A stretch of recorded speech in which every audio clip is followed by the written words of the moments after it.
आज जंतर मंतर में हमने देखा कि रिजर्वेशन हटाओ आंदोलन का दूसरा दिन था। हमने ये देखा वहां पर काफी सारी मांगे करी गई और वो मांगे काफी इंटरेस्टिंग हैं। और वो मांगों में क्या क्या पॉसिबल है, क्या हो सकता है, क्या नहीं हो सकता, उस पर एक रियलिस्टिक सी एनालिसिस हमको करनी होगी। Let's talk. नमस्कार, जय हिंद, जय Bharat and welcome to def talks. This is Aadi Achint. सो चलिए देखते हैं सबसे पहले मांगे क्या है। मांगे ये है कि मैंडेटरी हो कि रिजर्वेशन का रिव्यू हो हर 10 साल में। दूसरा, जेनरेशनल मोनोपोली जो है, उसका मतलब क्या कि साहब आप जितने भी क्रीमी लेयर हैं और पीढ़ी पीढ़ी दर पीढ़ी जो आपको लाभ मिल रहा है, उसके ऊपर कुछ रिव्यू होना चाहिए। तीसरा, जो मोस्ट डिप्राइव्ड हैं, जो जितने भी जरूरत पड़ने पे वाले लोग हैं, उनको आरक्षण की सुविधा मिलनी चाहिए। और चौथा, कि आरक्षण की सीमा को बढ़ाना नहीं चाहिए। ये चार बड़ी सिंपल सी डिमांडें हैं। नाउ डिमांड के अंदर तो कोई डाउट नहीं है, बड़ी सिंपल सी है। इसके अंदर मतलब मैं तो किसी भी डिमांड के ऊपर डिसएग्री इसमें नहीं करता। रिजर्वेशन हटाओ जो आंदोलन का नाम दिया गया है, वो ऑफ कोर्स थोड़ा स्ट्रांग है। रिजर्वेशन हटाना बहुत मुश्किल है, इसके अंदर कोई डाउट नहीं है, और कोई भी पॉलिटिकल पार्टी इसके अंदर नहीं घुसेगी, बिकॉज इट्स शोर शॉर्ट्स इलेक्टोरल सुसाइड जिसको बोलते हैं, तो वो तो कोई करेगा नहीं। बट ये जो चार डिमांड्स हैं, ये जायज डिमांड्स हैं, इसके अंदर कोई डाउट नहीं है। इसके ऊपर हम लोग बहुत बारी बात भी कर चुके हैं, तो उन पे मैं थोड़ा सा बाद में आऊंगा। लेकिन देखिए, जो चीजें हैं जो हमको देखनी होंगी कि क्या करा जा सकता है। ठीक है, रिजर्वेशन हटाओ को थोड़ा साइड में रखे, ये चार डिमांड्स जो हैं, इनमें से क्या क्या चीजें कर सकते हैं और क्या क्या चीजें वैलिड हैं, उस पे काम होना बहुत जरूरी है। उसमें जाने से पहले मेरे को बहुत सारे लोगों ने मेल्स लिखी, बहुत सारे लोगों ने डीएम्स लिखे, बहुत सारे लोगों ने आज शाम को लाइव में बहुत सारे लोगों ने पूछा कि इसके बारे में बोलो, उसके बारे में बोलो। देखिए, मैं सबसे पहले एक चीज़ बोलना चाहूँगा। मेरा मानना है शत्रुबोध का। शत्रुबोध एक ऐसी चीज़ है जिसको समझना होगा हमको। दूसरी साइड जो है उसके अंदर शत्रुबोध बड़ा क्लियर है। वो जानते हैं कि उनका शत्रु कौन है, वो है आप। ठीक है? आप और हम जैसे लोग। उनको बड़ा क्लियरली पता है कि कौन शत्रु है, कौन नहीं है। हमारे में प्रॉब्लम क्या है कि हम आपस में लड़ना शुरू हो जाते हैं। आज जैसे देखें, क्या हुआ? हर्ष दुबे जी के साथ वहाँ पर जो यंगस्टर हैं, उनके साथ कुछ मीटिंग हुई और दूसरी तरफ से आ गया कि भाई, हम वो मीटिंग को मानते ही नहीं हैं। अब ये जो चीज़ है, ये पहले हो जानी चाहिए थी, पहले कोऑर्डिनेशन होनी चाहिए थी। आपके पर्सनल डिफरेंसेस जो मर्ज़ी हों, आप एक अगर मंच में खड़े हैं, एक पर्टिकुलर कॉज़ के लिए खड़े हैं, तो उस कॉज़ को आगे लेके जाने के लिए आई थिंक थोड़ा काम करना चाहिए था। तो मैं किसी भी देखिए, मैं किसी पर्सनली किसी के ऊपर कभी भी कोई कमेंट करता नहीं, and I will keep that, because वो मेरा शत्रुबोध है कि मैं अपनी तरफ के अंदर अगर मेरे को किसी से कुछ प्रॉब्लम है, मैं फ़ोन उठाऊँगा, मैं उनसे पर्सनली बात करूँगा, and then I will figure out मुझे क्या करना है। एंड तभी भी मैं पब्लिकली आके कभी कुछ नहीं बोलूँगा। सिंपल, क्लियर शत्रुबोध। अपनी साइड को ढीला करना मेरे लिखावे में नहीं है। नाउ दूसरा चीज़, मैं काफ़ी सारे ऑनलाइन कमेंट्स देख रहा हूँ जी, बीजेपी को हटाओ, ये करो, वो करो। तो चलिए देखते हैं दूसरी साइड जो है उसकी क्या गेम है। एक पॉलिटिकल पार्टी है जिसने 2025 में डाला एक आपके लोकसभा के अंदर बोला है कि साहब हमको प्राइवेट सेक्टर के अंदर रिजर्वेशंस चाहिए। एक पॉलिटिकल पार्टी है जो बोलते हैं कि साहब हमको 80% तक रिजर्वेशन चाहिए। एक पॉलिटिकल पार्टी है जिनके सबसे बड़े-बड़े लीडर्स कोई इधर-उधर के लीडर्स नहीं, उन्होंने तक आके ये बोला है कि भई प्राइवेट सेक्टर के अंदर रिजर्वेशंस होनी चाहिए, जो जो ना आपको मंज़ूर है, ना मुझे मंज़ूर है। इनकी एक गलती थी, यूजीसी एक गलती थी, उसके अंदर कोई डाउट नहीं है। अब गलती करी इन लोगों ने वापस, और अभी 1-2 दिन पहले इन्होंने सुप्रीम कोर्ट में भी बोला है कि साहब वो हम दोबारा उसको ज़रा रिव्यू करेंगे, and we want to kind of see what can be done. इसका मतलब ये है कि एक एक बैक स्टेप लेने की कोशिश की जा रही है। कहीं न कहीं गवर्नमेंट को भी पता है कि यार ये यूपी के इलेक्शंस के अंदर ये मार खाएगा। ये चीज़ हिट होएगी, और इसके अंदर हमको अपना हार्ड स्टैंड लेने का कोई ज़रूरत नहीं है, because as it is government की तरफ से भी ये बड़े क्लियर सिग्नल्स हैं। They do not agree with what happened with in the UGC game. But यहाँ पर एक चीज़ मैं बोलना चाहूँगा। एक एक किसी लेडी का मैं देख रहा था, वो प्रोटेस्ट कर रही थी, उनका राइट है, मोदी जी की मदर की फ़ोटो उठा के। देखिए, यहाँ पर मेरे को बहुत बड़ा रिज़र्वेशन है। बाकी let me just say this before I get to that reservation point, कि पूरे प्रोटेस्ट के अंदर कोई टेढ़ी-मेढ़ी बातें नहीं हुई, कोई इधर-उधर कुछ नहीं हुआ, कोई गाली-गलौच नहीं। अब हैं कुछ एलिमेंट्स जो वो करते हैं, but that is there, but that was not the main theme of the protest. And वो एक अच्छी बात है and I really appreciate that. उसके अंदर आपने नंबर्स भी दिखाए, आपने अपनी स्ट्रेंथ भी दिखाई व्हिच इज़ वेरी गुड। मेरे को बहुत अच्छा लगा वो देख के। हैविंग सेड दैट कुछ एलिमेंट्स होते हैं वहाँ पर। अब जैसे ये लेडी थी जो मोदी जी के मदर की फोटो लेके, देखिए ये कंडेम्नेबल चीज़ है। एक कोई किसी की मृत्यु हो रखी है, उसको आप अभी फ़ोटो-वोटो लगा के आप ये सब चीज़ें कर रहे हो, व्हिच इज़ नॉट ऑलराइट। ये हमारे सिद्धांत नहीं है and I absolutely अनइक्वोकली say that ये चीज़ मैं बिल्कुल भी नहीं मानता। Please don't degrade the purpose by doing this kind of stuff. एक पॉलिटिक्स लाके, अब एक कोई और वहाँ पर खड़े हुए हैं साहब, अ, उनकी तरफ से एक स्टेटमेंट आया, कोई एक धर्मगुरु बोलते हैं अपने आप को, उनकी तरफ से स्टेटमेंट आया कि जी मैं तो कांग्रेसी हूँ, मेरे को फ़र्क नहीं पड़ता, मैं तो बीजेपी का कभी भी सपोर्टर रहा नहीं हूँ। तो ठीक है, बीजेपी कांग्रेस नहीं है, इसके अंदर एक बायपार्टिज़न इश्यू है जहाँ पर लोग बोल रहे हैं, बट मैं ये कांग्रेसी से बोलूँगा कि साहब आप जाके अपनी लीडरशिप को भी बताइए कि आप रिज़र्वेशन हटाने की बात कर रहे हैं, उनको ज़रा एक्नॉलेज करने दीजिए तो थोड़ा अच्छा रहेगा। तब जाके हम बड़ी क्लियरली बायपार्टिज़न इश्यू में देश के लिए बात कर सकते हैं, इसके अंदर कोई डाउट नहीं है।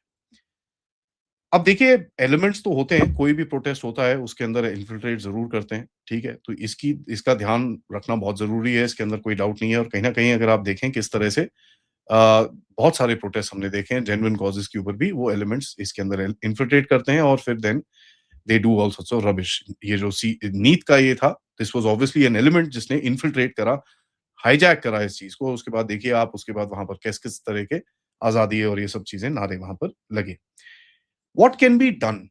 ठीक है, जो इसमें से 1 2 3 4 डिमांड्स हैं। सबसे पहले क्रीमी लेयर की तो उसके अंदर कोई डाउट नहीं है, बट इसका पॉलिटिकल कंसेंसस बनाना बहुत ज़रूरी होगा। इसको धीरे से लेके जाके मतलब एक एक तरह से सेट करना बहुत ज़रूरी होगा। It's not that easy to do कि भैया आपने बस एक पेन घुमाया और चीज़ें चेंज हो गई। देखिए क्या चेंज करना होगा आर्टिकल 15/4, 15/5, 16/4, 16/4 ए, कॉन्स्टिट्यूशनल आर्किटेक्चर जो है बैकवर्ड क्लासेस के अंदर और उसके अंदर जो जो जो चीज़ें मेंशन है तो उसको पूरा आपको चेंज करना पड़ेगा। ठीक है जी? तो जो एक डिफरेंट कैटेगरी है पॉलिटिकल रिजर्वेशन और वो सब चीज़ें हैं, वो तो आर्टिकल 330, 332 के अंदर आती है। लेकिन जहाँ पर आपको जो रिजर्वेशंस दिया गया है का जहाँ पर जो आपको आपके कॉन्स्टिट्यूशन के अंदर मेंशन है, वो चीज़ आपको उस तरह से चेंज करनी पड़ेगी। तो it's not something that that is so easy to do. Now देखिए यहाँ पर सबसे पहले जो बोलते हैं ना कि भाई जो जो आपको मैंडेटरी रिव्यू करना है which is something I actually agree with, उसके अंदर कोई डाउट नहीं है। मैंडेटरी रिव्यू के लिए 3-4 चीज़ें आपको करनी पड़ेंगी। सबसे पहले आपको एक कास्ट सेंसस तो करना ही पड़ेगा। आप तभी तो आप रिव्यू करोगे इस चीज़ को। तो 2027 का जो सेंसस है, वो बहुत इम्पोर्टेंट रहेगा इसके अंदर। क्योंकि तभी आप डिसाइड कर सकते हैं कि भई कितने लोग हैं, कितने क्या कैटेगरी के लोग लोग हैं और कितने क्या हैं। तब जाके आप उसका पूरा पता करा सकते हैं और तब जाके जो आपको अगर एक्शन लेने हैं, तो वो कर सकते हैं। अब एसआईआर भी एक गवर्नमेंट की एक सिचुएशन है जहाँ पर आपको इस तरह का रिव्यू करना पड़ता है। कई लोगों को प्रॉब्लम्स होती हैं, ये होता है, वो होता है। तो आपको एक एसआईआर की तरह एक रिव्यू टाइप कुछ बनाना पड़ेगा। 50% का जो प्रोटेक्शन है उसके अंदर कोई डाउट नहीं है। उससे उससे बिल्कुल भी क्रॉस नहीं होना चाहिए and there is just no question about it. तो ये मैं एक बड़ा इसका मैं सपोर्ट करता हूँ। तीसरा देखिए रिज़र्वेशन जो है वो ज़रूरतमंद के साथ होना चाहिए। ठीक है? That is something which all of us believe in. Reservation किसको मिल रहा है? फंडामेंटल क्वेश्चन होना चाहिए कि ज़रूरतमंद जो आपकी सोसाइटी के अंदर है और ये इकोनॉमिक्स में नहीं हो सकता। देखिए, मैं आपको थोड़ा-सा इसके बारे में भी बताता हूँ। अगर आप इकोनॉमिक वीकर सेक्शन पे जाएँगे सीधा-सीधा, तो एक स्पेशल वर्ग जो है इस देश के अंदर, आप जानते हैं कौन? उनको सारा रिज़र्वेशन का ये चीज़ मिलेगा। अब उससे आपको हटाना पड़ेगा कि ये सिर्फ़ हिंदुओं के लिए है, तो एक डिफरेंट पैराडाइम सेट करके आपको उसको आगे करना पड़ेगा। तो this is not that simple कि भई जितने पुअर हैं उनको ही मिले और जिनको नहीं है वो ना मिले। It it will need a little more thought process, थोड़ा-सा और उसके अंदर सोच के कहीं न कहीं चीज़ें आपको करनी पड़ेंगी एंड दैट इज़ वेयर अगर आप देखें जो सब क्लासिफिकेशंस हुई हैं और ये सब चीज़ें हुई हैं, एक एम्पिरिकल आपको उसके अंदर सुप्रीम कोर्ट का एक जजमेंट है, आई थिंक 2024 का ही जजमेंट है, जहाँ पर आप कहीं न कहीं उसको आप चेंज कर सकते हैं। इसी के अंदर वो बात आती है कि कब तक लाभ कब तक पहुँचे, ठीक है? एक फैमिली मोनोपोलाइज़ नहीं कर सकती रिज़र्वेशन को। तो एक वो चीज़ रहेगा कि जहाँ पर एक एक ये डिस्कशन रहेगा कि एक फैमिली को जो एक एक इकोनॉमिक रिव्यू पे पहुँच चुकी है, एक इकोनॉमिक स्ट्रक्चर पे पहुँच चुकी है, उसको कितने समय तक ये मिलता रहे। सबसे बड़ी चीज़ मैं आपको बोलूँ, आपको अपनी एजुकेशनल सीट्स को एक्सपैंड करना होगा, ठीक है? अगर आपके पास 100 सीट्स हैं 10,000 एप्लीकेंट्स के लिए, दैट मीन्स सब लोग 100 के लिए लड़ रहे हैं। आप हाई क्वालिटी सीट्स बनाइए, ठीक है? आप मेरिट में अगर आपको जिस तरह से मेरिट सेट करना है, तो उसके अंदर आप थोड़े से ग्रेस पॉइंट्स दीजिए उनको, एजुकेशनल उसके अंदर ग्रेस पॉइंट्स दीजिए, डेढ़ डेढ़ परसेंट हो, 2% परसेंटाइल के हिसाब से आप ग्रेस पॉइंट दीजिए। 300 हाई क्वालिटी सीट्स बनाइए, जहाँ पर एकदम मेरिट रहेगा and nothing else. Somewhere down the line आपको कहीं न कहीं एक जो एलीट क्वालिटी एजुकेशन, एक एलीट एजुकेशन सिस्टम है, जहाँ पर आप बोल रहे हो कि भैया सिर्फ वो कुछ को मिलेगा ना, it should this seat should be open to a lot more. और ये हुआ है, मेडिकल की सीट्स काफ़ी ज़्यादा हैं, उसके अंदर कोई डाउट नहीं है, इंजीनियरिंग की सीट्स भी काफ़ी बड़ी हैं। There is a lot of work which has happened in that direction. तो मेरे हिसाब से कहीं न कहीं जो लॉन्ग टर्म सॉल्यूशन क्या है कि भई परसेंटेज ऑफ स्केर्सिटी की तरफ से आप जाइए कि भई मोर इंस्टीट्यूशंस बढ़ाइए, ठीक है? मोर क्वालिटी आईआईटी इंस्टीट्यूशंस, उस आईआईटी को आप डम्ब डाउन करिए, डम्ब डाउन मतलब you spread it out in terms of online education as well. Projects के ऊपर आप कहीं न कहीं मार्किंग करिए। एक डिफरेंशियल एजुकेशनल स्ट्रक्चर आपको देखना पड़ेगा जिसके जिसके अंदर से प्रोजेक्ट्स, जिसके अंदर से डिलिवरेबल्स, जिसके अंदर से इन चीज़ों के ऊपर आपकी अगर ग्रेडिंग होगी और इन चीज़ों के ऊपर आपको अगर जज किया जाएगा, तो it will be much more equal in terms of elite. तो एक अगर किसी को रिजर्वेशन से कोई सीट भी मिली है, उसके अंदर उसको प्रोजेक्ट करके वो निकलना होगा। उसके अंदर ये ग्रेस मार्क्स नहीं हो सकते कि भई आपको माइनस 40 में भी आपको मिल जाएगा, that can not happen at the end of it and that's something that needs to be corrected, इसके अंदर कोई डाउट नहीं है। तो जो हम बोल रहे हैं कि इसके अंदर यहाँ पर जो एक माँग है कि इसमें रिव्यू होना चाहिए, जिसकी माँग बहुत बहुत बढ़िया है। There is no question and that review must be done. और वो रिव्यू तभी हो सकता है जब आपके पास पूरा सेंसस का डेटा हो और आपके पास पूरा सब कुछ पॉपुलेशन का डेटा हो, जिसको आप रख के रिव्यू करके आप उसको आगे लेके जा सकते हैं।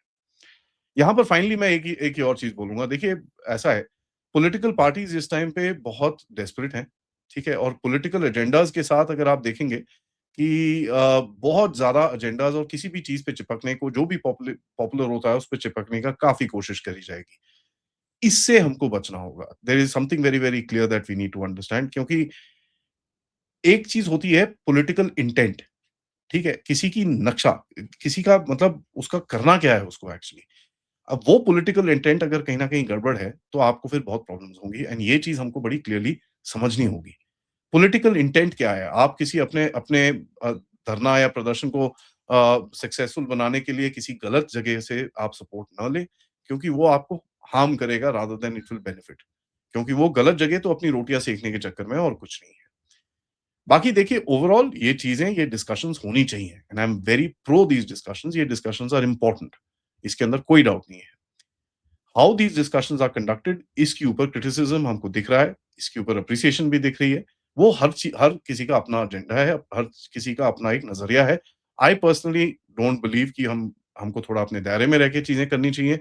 बातें करें तो कुछ दायरे में रख के करें, ताकि एक जब आपसे कोई सुने, तो वो सुनना चाहे आपसे, ताकि इट्स अ ओपन कन्वर्सेशन। तो ये मेरा एक एक वो चीज़ रहेगा। This is a good issue, इसके अंदर कोई डाउट नहीं है। It resonates with people and इसके ऊपर अगर आप देखेंगे, जो हमारे एससी-एसटी भाई हैं, उन्होंने भी, कई लोगों ने बोला है कि नहीं यार, ये ठीक नहीं है, अनफेयर है। तो मेरिट को लाने के लिए किस तरह से आपको इसको थोड़ा-सा रीजिग करना पड़ेगा, किस तरह से आपको सही जगह पे, जिस जगह पे जिस चीज़ का बेनिफिट मिले, उसको करना पड़ेगा। Exactly as direct benefit transfer का जो मिडलमैन को काट के गवर्नमेंट ने चीज़ करी है, something like that needs to come up. और ये क्या होगा, ऑफ कोर्स इसके ऊपर तो डिबेट चल सकते हैं। बट डायरेक्ट बेनिफिट ट्रांसफर जिस तरह से सक्सेस हुआ है, जहाँ पर आपने मिडलमैन को काटा है, उसी तरह का कुछ आपको इसका सॉल्यूशन निकालना होगा। Thank you so much for watching. Video को लाइक करिए, सब्सक्राइब करिए and share this with your friends and families end of course if you can support the channel, QR, PayPal, super sticker, super chat से आप support भी कर सकते हैं। Thank you so much. नमस्कार, जय हिंद, जय भारत।